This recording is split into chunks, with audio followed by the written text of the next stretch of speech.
आजादी के बाद 5 दशक किस देश के अंदर या तो कांग्रेस या कांग्रेस नीत गठबंधन की सरकारों ने शासन किया। ओबीसी का कोटा लागू नहीं था। आप शांति से सुनिए, बहुत देर से सुना है मैंने, आप सुनिए शांति से। आपको रोका था क्या किसी ने? आप क्यों नहीं पिछड़ों का आरक्षण लेकर आए? और रक्षा मंत्रालय तो समाजवादी पार्टी के पास था। माननीय सदस्य अनुप्रिया पटेल जी।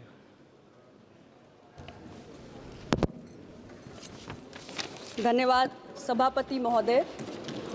स्वतंत्र भारत के संविधान को अंगीकृत, अधिनियमित और आत्मार्पित करने की 75वीं वर्षगांठ के अवसर पर आयोजित इस चर्चा में प्रतिभाग करना मेरा परम सौभाग्य है। और आज के इस दिन मैं भारतीय संविधान के निर्माण में अहम भूमिका निभाने के लिए परम पूज्य बाबा साहेब अम्बेडकर, सरदार वल्लभ भाई पटेल, डॉक्टर राजेंद्र प्रसाद सहित तमाम हमारे संविधान सभा के 299 सदस्यों के प्रति कृतज्ञता ज्ञापित करती हूं, जिन्होंने 165 दिन तक लगातार परिश्रम करके भारत को एक ऐसा संविधान सौंपा जिसने न केवल भारत के विविध समाज को एकता के सूत्र में पिरोने का दायित्व निभाया है, बल्कि दबे कुचले वंचित समुदाय को मुख्य धारा में लाने के प्रावधान भी किए हैं। सभापति महोदय, हमारा संविधान लोकतंत्र का वह पवित्र ग्रंथ है और एक ऐसा मार्गदर्शक दस्तावेज है जो न केवल सरकार की शक्तियों और सीमाओं का उल्लेख करता है, न केवल नागरिकों के अधिकारों और कर्तव्यों को रेखांकित करता है, बल्कि यह भी बताता है कि लोकतंत्र में समूची व्यवस्था कैसे काम करेगी और देश का प्रत्येक नागरिक संविधान के प्रभाव को अपने जीवन में महसूस भी करता है और उसके महत्व को भी समझता है। कि कांग्रेस की अगुवाई वाला हमारा विपक्षी गठबंधन संविधान दिवस की 75वीं वर्षगांठ पर विशेष चर्चा की मांग करता है। संविधान की सर्वाधिक दुहाई देने वाली कांग्रेस पार्टी, जिसने सही मायने में इस संविधान दिवस को महज प्रतीकात्मक बनाकर रखा था, और अगर इस संविधान दिवस को भव्यता के साथ और पूरे आदर भाव के साथ मनाने की परंपरा प्रारंभ हुई तो प्रधानमंत्री नरेंद्र मोदी जी के नेतृत्व वाली सरकार आने के बाद ही हुई। अध्यक्ष महोदय, आज का दिन सही मायने में यह चर्चा करने का दिन है कि संविधान के मूल्यों और आदर्शों के साथ चुनी हुई सरकारों ने कितना न्याय किया। 75 वर्षों की यात्रा में हम देश के नागरिकों की आकांक्षाओं पर कितने खरे उतरे और संविधान की मूल भावना के अनुरूप उन्होंने क्या प्राप्त किया, क्या कमियां रह गईं, किन सुधारों की अभी और आवश्यकता है। और इसकी सबसे ज्यादा चर्चा करने की और समीक्षा करने की इसलिए जरूरत है क्योंकि मैंने बहुत सारे विद्वान साथियों को आज सुना जिन्होंने इस चर्चा के दौरान बाबा साहेब अम्बेडकर के उन विचारों का उल्लेख किया जब उन्होंने कहा कि इस देश के अंदर संविधान का अच्छा या बुरा साबित होना उसे लागू करने वाले तंत्र पर निर्भर करेगा। और इसलिए तंत्र की समीक्षा, तंत्र की कार्यशैली की क्या समीक्षा इतने वर्षों में रही, उसको अवलोकन करना बेहद जरूरी है। सभापति महोदय, आजादी के बाद 5 दशक तक इस देश के अंदर या तो कांग्रेस या कांग्रेस नीत गठबंधन की सरकारों ने शासन किया और उस दौरान देश के पूर्व प्रधानमंत्री जी ने एक बात कही जिसका जिक्र आज तक इस संसद के फ्लोर पर किया जाता है कि दिल्ली से जब हम 1 रुपया भेजते हैं तो गांव पहुंचते पहुंचते वो 15 पैसा हो जाता है। आज तक हम उसकी चर्चा करते हैं और मजे की बात यह है कि 1 रुपया चलता है, 15 पैसा पहुंचता है और ये बात सत्ता के शीर्ष पे बैठे हुए लोगों को पता है, लेकिन फिर भी इस व्यवस्था को बदलने के प्रयास नहीं किए जाते हैं। ये भ्रष्टाचार का तंत्र, ये लूट खसोट का तंत्र, सब कुछ बरकरार रहता है, लेकिन इस व्यवस्था में कोई सुधार नहीं होता है। ये तंत्र की कार्यशैली को इंगित करता है और इस व्यवस्था में सुधार तब होता है जब प्रधानमंत्री नरेंद्र मोदी के नेतृत्व वाली सरकार आती है और डीबीटी के माध्यम से सरकारी खजाने से निकलने वाली पाई पाई देश के नागरिक के खाते में पहुंचती है। अध्यक्ष महोदय, संविधान वही था, तंत्र अलग था। तंत्र की कार्यशैली का क्या प्रभाव इस देश के सामान्य मानवी के जीवन पे हो सकता है, ये एक उदाहरण के जरिए मैं समझाने की कोशिश कर रही हूं। और मैं अपने कांग्रेस के साथियों को कहना चाहती हूं कि अगर नीयत साफ हो और इरादा स्पष्ट हो और तो तंत्र अपनी पूरी शक्ति के साथ इस देश के सामान्य वोटर के जीवन में परिवर्तन कर सकता है। और ये तंत्र ही है दशकों तक भारत की जिस जनता को आपने, भारत के जिस गरीब जनता को आपने एक मकान नहीं दे पाया, एक बैंक का खाता नहीं दे पाया, 10 सालों के अंदर देश के ऐसे करोड़ों गरीब नागरिकों को हमारी सरकार ने मकान बनाकर दिया, शौचालय बनाकर दिया, बैंक का खाता दिया, गैस का कनेक्शन दिया, 5 लाख का स्वास्थ्य बीमा दिया और पीने के लिए शुद्ध पेयजल भी दिया। यह दिखाता है कि अगर नीयत साफ हो, इरादे दुरुस्त हो, तो देश की जनता के जीवन में क्या बदलाव हो सकता है। आप तो गरीबी हटाओ का नारा देते रहे दशकों तक, लेकिन हमने सही मायने में 25 करोड़ लोगों को गरीबी से बाहर निकालने का काम किया है।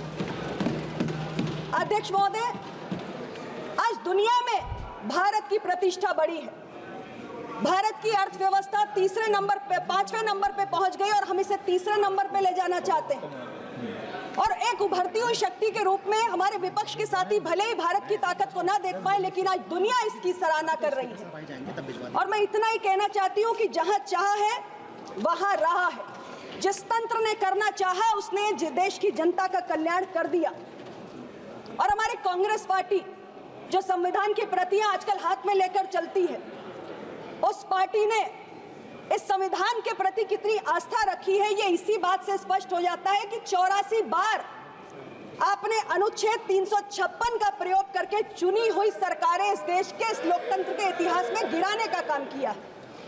और इस कृत्य के लिए कभी आपने राष्ट्रपति जी की आलोचना झेली तो कभी न्यायपालिका की। आपके लिए संविधान क्या है यह आप बेहतर जानते हैं, लेकिन हमारे लिए संविधान पवित्र ग्रंथ है, हमारे लिए संविधान गीता है। यह सच है कि सरकारों को संविधान में संशोधन करने का अधिकार है। आपने भी किए, हमने भी किए। संशोधन किए, कितने किए यह महत्वपूर्ण नहीं है, किस उद्देश्य से किए, किस भावना से किए यह महत्वपूर्ण है। हमारी सरकार ने जब संशोधन किए तो कभी पिछड़ा वर्ग आयोग को संवैधानिक दर्जा देने के लिए किए, कभी SC/ST समाज के हितों को संरक्षित करने के लिए किए, तो कभी इस देश की नारी शक्ति को इस संसद में पहुंचाने के लिए किए। हमारी सरकार ने संविधान में संशोधन लाने का काम किया तो सामाजिक न्याय को सुनिश्चित करने के लिए किया, लेकिन आपने जब संविधान में संशोधन किए तो कभी तलाकशुदा मुस्लिम महिलाओं को गुजारा भत्ता से वंचित करने के लिए किए, तो कभी मीडिया या न्यायपालिका के अधिकारों को नियंत्रित करने के लिए किए। और इसलिए जब भी आपने संविधान में संशोधन किया, हर बार विवाद हुआ, क्योंकि आप देश पर अपनी गलत नीतियां थोपना चाहते थे। और आपके जो ये कृत्य हैं वो संविधान के प्रति जो आपकी आस्था है उस पर स्पष्ट रूप से एक प्रश्न चिन्ह खड़ा करते हैं।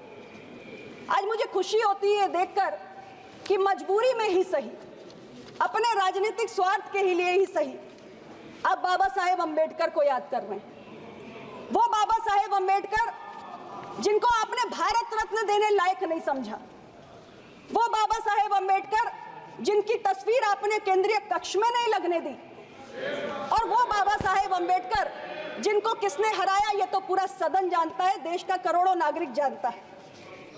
लेकिन हमारी सरकार की बाबा साहेब के प्रति ये आस्था है कि हमने पंच तीर्थ विकसित करके दिखाए अपने 10 वर्ष के कार्यकाल में। आज आपके अंदर जो बाबा साहब का नाम लेने की बेचैनी है वो सिर्फ इसलिए है क्योंकि आप उस तरफ से इस तरफ आने के लिए व्याकुल हैं। सभापति महोदय, मेरे विपक्ष के बहुत सारे साथियों ने जातीय जनगणना का मुद्दा उठाया।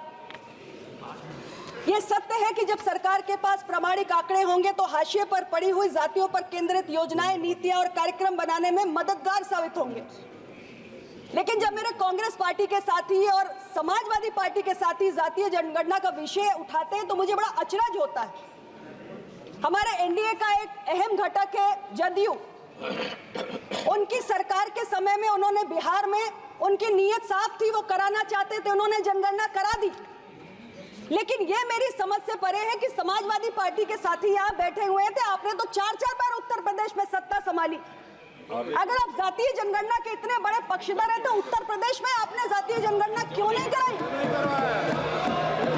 और मैं समाजवादी पार्टी के अपने मित्रों से कहना चाहती हूँ, छल कपट फरेब और झूठ की राजनीति की उम्र ज्यादा लंबी नहीं होती। फिर सत्ता में आएगा तो फिर बोल जाएंगे। और कांग्रेस पार्टी की भी सरकार थी, यूपीए की सरकार थी, आप तो सहयोगी थे और आपने तो 5-5 दशक तक इस देश में राज किया। आज आपको कास्ट सेंसस की याद आ रही है? जब आप कर सकते थे तब आपको याद क्यों नहीं है? अब समाप्त कीजिए। जब आपके हाथों में ये शक्ति थी तब आपने कभी नहीं सोचा पिछड़े, वंचित, दलित, उनकी गिनती हो, इसका ख्याल आपको कभी नहीं आया। जब आप कर सकते थे तब आपको इसका ख्याल नहीं आया। यही आपके दोहरे चरित्र को उजागर करता है। Please conclude madam. अध्यक्ष महोदय, अभी मैं बोलूंगी, अभी मैंने शुरू किया है। नहीं, समय का ख्याल अध्यक्ष रखना जी, सबको। हमारे कांग्रेस के साथियों के पास, विपक्ष के साथियों के पास अवसर था। राष्ट्रीय पिछड़ा वर्ग आयोग को आप संवैधानिक दर्जा दे सकते थे, आपने कुछ नहीं किया। नीट के पीजी एडमिशंस, नीट तो आप लेकर आए थे। ओबीसी का कोटा लागू नहीं था। आप शांति से सुनिए, बहुत देर से सुना है मैंने, आप सुनिए शांति से। और ये साथी थे, सपोर्ट कर रहे थे यूपीए 2 की सरकार को। ये तो पिछड़े दलित की वकालत करते हैं। क्यों नहीं आपने बोला यूपीए की सरकार में कि नीट में ओबीसी का आरक्षण लागू होना चाहिए? इन्होंने नहीं किया। प्रधानमंत्री नरेंद्र मोदी की सरकार ने कर दिया। सैनिक स्कूल, नवोदय विद्यालय, केंद्रीय विद्यालय, आपको रोका था क्या किसी ने? आप क्यों नहीं पिछड़ों का आरक्षण लेकर आए? और रक्षा मंत्रालय तो समाजवादी पार्टी के पास था। माननीय सदस्य, प्लीज समाप्त कीजिए। Please conclude, please conclude. आप चूक गए। माननीय मंत्री जी को बोलिए। माननीय मंत्री जी, प्लीज कंक्लूड। लेकिन हम नहीं चूके। हम इसलिए नहीं चूके क्योंकि सामाजिक न्याय हमारे दिल में है और आपकी जुबान पर है। और जो दिल में होता है वो पूरा होता है, जो जुबान पर होता है वो पूरा नहीं होता, इसलिए पूरा नहीं हुआ। अभी भी नहीं होगा। कल मैंने सुना था धन्यवाद जी। कांग्रेस पार्टी, नहीं अभी बोलूंगी मैं। नहीं प्लीज। कांग्रेस पार्टी की नेता प्रियंका जी ने कहा, नहीं सुनिए ना, महत्वपूर्ण बात है। 1 मिनट में खत्म कीजिए। प्रियंका जी ने कहा कि मोदी जी की सरकार को पर्याप्त नंबर नहीं मिले इसलिए आरक्षण खत्म नहीं कर पाए। लेकिन मैं ये जानना चाहती हूँ कि अमेरिका में जाकर राहुल जी बोलते हैं आरक्षण खत्म करने के बाद, उसका कारण क्या है? ये भी तो बताना चाहिए। और अध्यक्ष जी, लैटरल एंट्री का विषय भी उठाया, बहुत सारे साथियों ने उठाया। लेकिन ये जरूरी है कि हम ये जाने, देश ये जाने कि आखिर लैटरल एंट्री किसकी देन है, कौन लेकर आया? ऑनरेबल मेंबर, अध्यक्ष जी, ऑनरेबल मिनिस्टर, अगर मेरी जानकारी ठीक है प्लीज कंक्लूड। तो 2005 में यूपीए की सरकार में जब दूसरे प्रशासनिक सुधार आयोग का गठन किया गया और उसके अध्यक्ष सम्माननीय वीरप्पा मोइली जी थे, उस वक्त पहली बार लैटरल एंट्री की व्यवस्था को लागू किया गया। ऑनरेबल मिनिस्टर, तो जब आप लेकर आए हैं, जब आप लेकर आए थे, थैंक यू, क्या तब आपने आरक्षण? Thank you. माननीय सदस्यगण, जिन माननीय सदस्य अपना भाषण लिखित रूप में देना चाहते हैं वो सभा पटल पर दे सकते हैं। Please please please. माननीय सदस्य सुश्री परिणीति शिंदे जी, प्लीज मैडम। माननीय अध्यक्ष महोदय, प्लीज। मुझे इस ऐतिहासिक दिन में अपनी बात रखने का अवसर एक आपने मिनट, दिया, इसलिए मैं आपका तहे दिल से शुक्रिया अदा करती हूं। Please only 1 minute, please conclude in 1 minute, please 1 minute. कौन करिए सर, ऑन हो गया, थोड़ी होता है सर, ऑन हो गया, नहीं होगी, आप माइक कैसे बंद कर देंगे? 1 मिनट प्लीज। समय का आप भी ध्यान रखिए, समय का। मैं सिर्फ इतना कह रही हूँ कि लैटरल एंट्री की व्यवस्था कांग्रेस पार्टी लेकर आई। क्या उस वक्त कांग्रेस पार्टी ने उसमें आरक्षण के प्रावधानों की व्यवस्था की? और अगर नहीं की तो क्यों नहीं की? और अंत में मैं इतना ही कहना चाहती हूँ कि संविधान के अनुकूल भारत बनाना हम सबकी जिम्मेदारी है। संविधान महज कोई कानूनी दस्तावेज नहीं है, ये लोकतंत्र की आत्मा है और सरकार और नागरिक दोनों का कर्तव्य है धन्यवाद कि हम अपने जीवन का अमूल्य हिस्सा इस संविधान को मानते हुए एक समृद्ध, सशक्त न्यायपूर्ण और शांतिपूर्ण समाज के निर्माण का प्रयास करें। Thank you. और इन्हीं शब्दों के साथ सुश्री मैं आपको धन्यवाद परिणीति देती हूँ। सिंह। बने रहें News-7 मीडिया के साथ। हमें फॉलो करें YouTube, Instagram, Facebook और Twitter पर। मिलते हैं अगले वीडियो में।